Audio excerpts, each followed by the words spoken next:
একটা সময় ছিল বাংলাদেশ ক্রিকেট মানেই ছিল একটা নাম, আর সেই নামটাই হলো মাশরাফি বিন মুর্তজা। মাঠে আগুন, মুখে সাহস, আর হৃদয়ে পুরো বাংলাদেশ।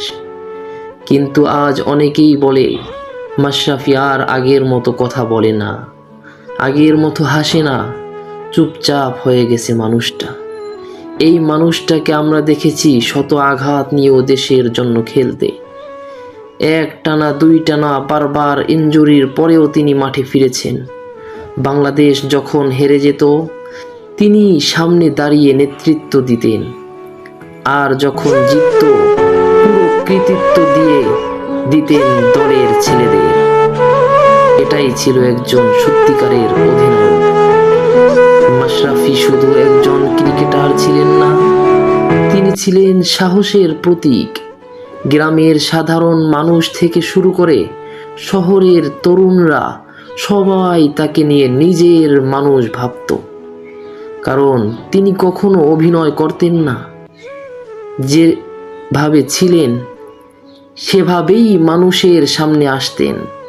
কিন্তু সময় বদলেছে, রাজনীতি, সমালোচনা, সামাজিক চাপ সব কিছু মিলিয়ে আজকের মাশরাফিকে অনেকটাই নীরব মনে হয়। অনেকেই খেয়াল করেছেন আগের সেই প্রাণ বাস্তব হাসি যেন কমে গেছে, কথাও বলেন কম। হয়তো জীবনের কিছু অভিজ্ঞতা মানুষকে বদলে দেয়। কিছু কষ্ট মানুষ মুখে বলে না, শুধু নীরব হয়ে যায়।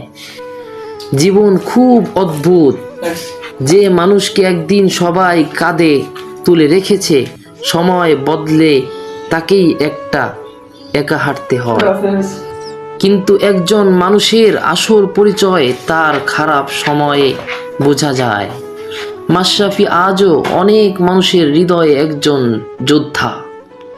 হয়তো তিনি আজ চুপচাপ, কিন্তু বাংলাদেশের ক্রিকেট ইতিহাসে তার নাম কখনো চুপচাপ হয়ে যাবে না।